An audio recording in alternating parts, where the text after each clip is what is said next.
2013년 2월 15일 러시아 첼리아빈스크주에 운석이 떨어져 내렸습니다.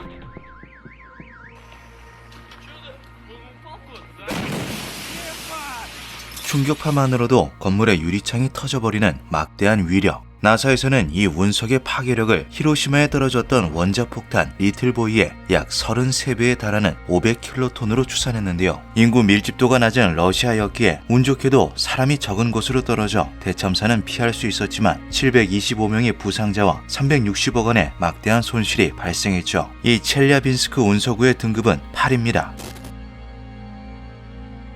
1999의 해 7번째 달에 하늘에서 공포의 대왕이 내려오리라. 1999년 전 세계는 멸망이라는 커다란 불안감에 휩싸여 있었습니다. 노스트라다무스의 예언과 같이 1999년에 세상이 멸망할 것이라는 목소리가 곳곳에서 강력한 지지를 얻었고, 종교 신도들 중 일부는 휴거가 찾아온다며 전 재산을 포기하기도 했는데요. 컴퓨터의 날짜 표시 방식은 연도에서 뒤에 두 자리만 표기하기 때문에 1900년과 2000년을 컴퓨터가 동일하게 인식하게 된다는 데에서 발생한 밀레니엄 버그는 새해가 찾아오는 순간 전 세계의 컴퓨터와 전산이 일제히 오류를 일으키고 핵미사일을 비롯한 각종 무기들이 제멋대로 발사될지도 모른다는 비교적 현실적인 공포를 대중들 사이에 확산시켰죠. 이러한 사회적인 분위기의 편승에 각종 매체에서는 세기말과 종말론적인 방송들을 쏟아냈고, 자연스럽게 사람들은 지구 멸망 시나리오에 대한 이야기를 하게 됩니다. 기계의 반란, 신종 바이러스의 창궐, 초대형 지진 등 수많은 시나리오 중에서도 가장 큰 반향을 일으켰던 것은 지구에 몇 번이나 대멸종을 야기했던 소행성 충돌이었는데요. 노스트라다무스가 말한 하늘에서 내려오는 공포의 대왕은 거대 소행성을 비유한 것이다 라는 주장은 꽤 설득력이 있어 보였죠. 전 세계적인 소란을 뒤로하고 1999년은 무사히 마무리되어 우리는 현재 문제없이 21세기를 살아가고 있습니다. 지금의 우리들이 보기에는 당시의 소행성 충돌설이 지나친 공포심의 발로라고 생각할 수도 있겠지만, 천문학자들의 입장에서는 제법 현실적인 문제였다고 하는데요. 공전하는 과정에서 지구와 가까운 거리까지 근접하는 니어 어스 오브젝트, 즉 근지구 천체는 찾아도 그 끝이 보이지 않을 만큼 엄청난 숫자를 자랑하기 때문이죠. 이러한 근지구 천체들은 단순히 지구와 근접하는 것을 넘어 이따금 지구와 충돌하기도 합니다. 천체의 크기가 작다면 대기권을 돌파하는 과정에서 모두 다 타버리기 때문에 밤하늘을 수놓는 별똥별로 끝날 뿐이지만, 지구 곳곳에 존재하는 크레이터들은 모든 근지구 천체들이 그와 같지 않다는 것을 경고하고 있는데요. 함길도 용진현에서 불덩이가 땅에 떨어져서 주위 31척 5천가량의 땅이 꺼졌으므로 임금이 사자를 보내어 해결제를 지내게 하였다. 전 세계의 역사 속에 실제로 천체가 지구와 충돌한 사례들이 기록되어 있었고, 그 중에는 신의 분노로 기록될 정도의 대참사 역시 존재했죠. 굳이 먼 역사에서 사례를 찾지 않아도 1908년 6월 30일 러시아 시베리아에 소행성이 떨어져 내리며 수천 킬로미터 떨어진 지역까지 영향을 미쳤던 퉁구스카 대폭발은 지금 당장이라도 대도시에 거대한 천체가 떨어져 내릴 수도 있다는 것을 보여주었습니다. 우리가 살아있는 것은 단지 운이 좋아서일지도 모른다. 천문학자들의 입장에서 예측할 수 없는 위협 속의 삶은 살얼음판을 걷는 기분이나 마찬가지였습니다. 1999년 6월 1일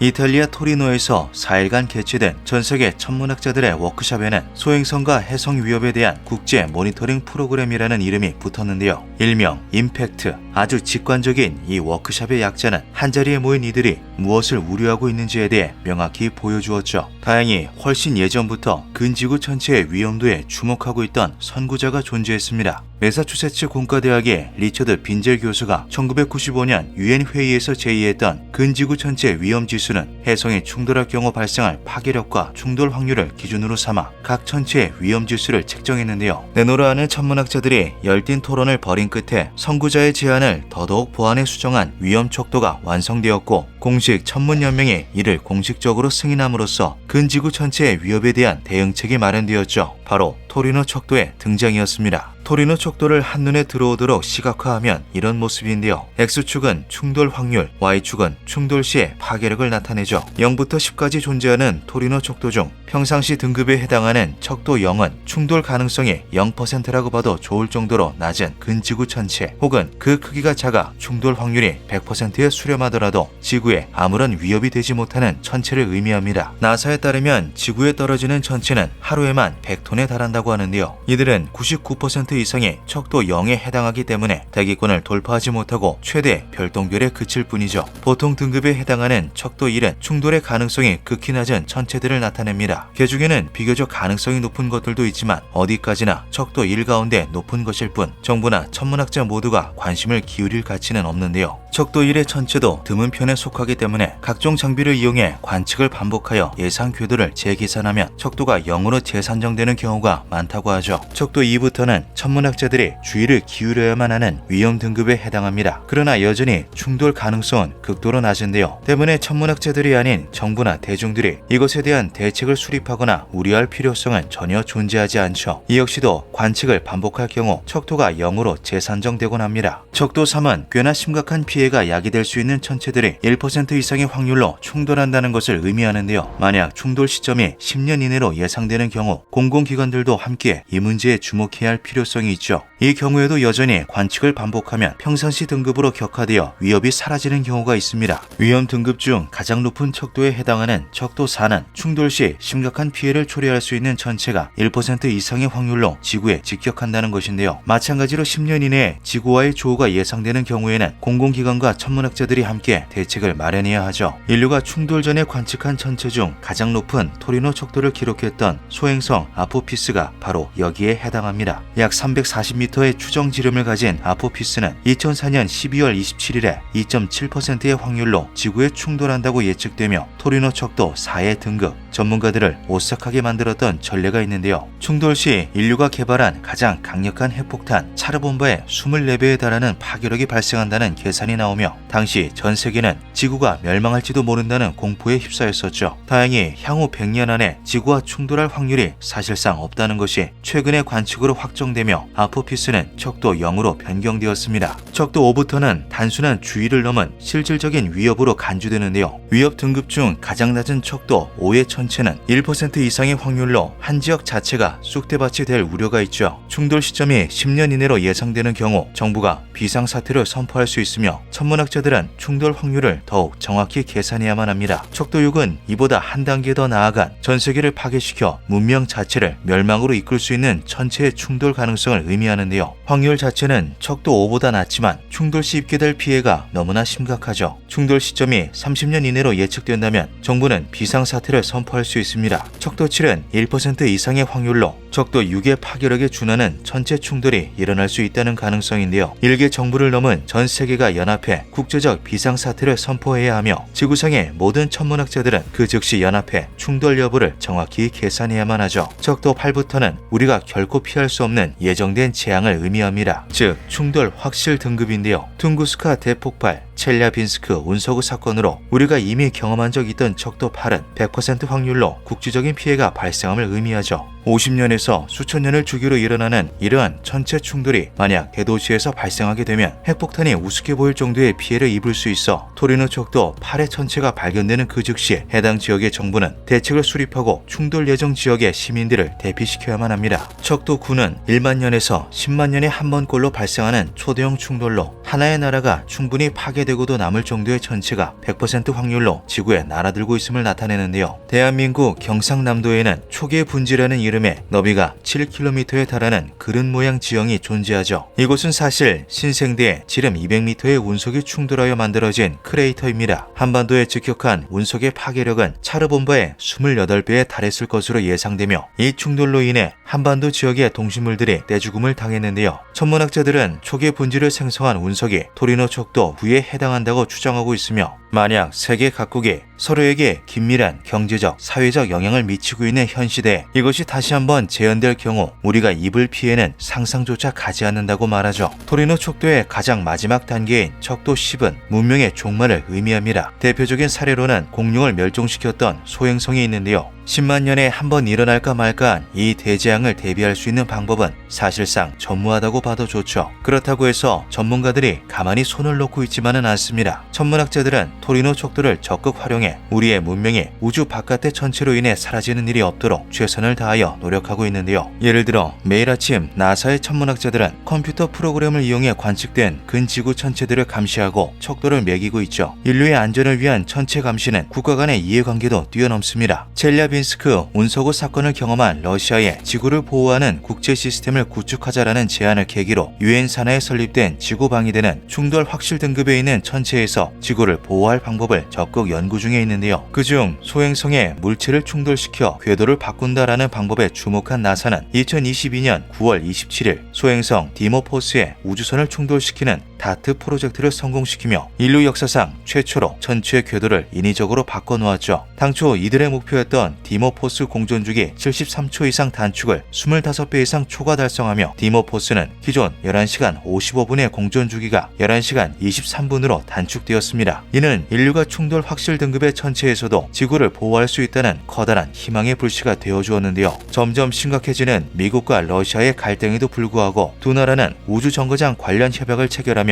우주 문제에 관해서만큼은 끈끈한 협력 관계를 유지하고 있죠. 하지만 여전히 불안 요소는 곳곳에 산재해 있습니다. 척도 8에 해당하는 첼리아빈스크 운석우는 21세기에 발생했음에도 불구하고 대기에 진입해 육안으로 보이기 전까지 그 누구도 관측, 예측하지 못했는데요. 이러한 일이 다시 발생하지 않으리라는 법은 없기에 천문학자들은 우리의 관측 범위 밖에서 지구를 멸망시킬 척도 10의 소행성이 돌진해 오고 있을지도 모른다는 불안을 내비치기도 했죠. 첼리아빈스크의 사례처럼 대기권에 진입하기 전까지 아예 관측조차 하지 못하는 극단적인 사례가 아니더라도 최소 10년의 대비가 필요한 대재앙을 불과 충돌 한 달 전에 관측하게 되는 일은 충분히 가능성이 높습니다. 2024년 1월 기준 관측 가능한 근지구 천체의 가장 높은 토리노 척도는 0이라고 하는데요. 어쩌면 이 중 관측의 사각에 들어가 있는 척도 10의 소행성이 존재하지는 않을까요? 기묘한 밤이었습니다.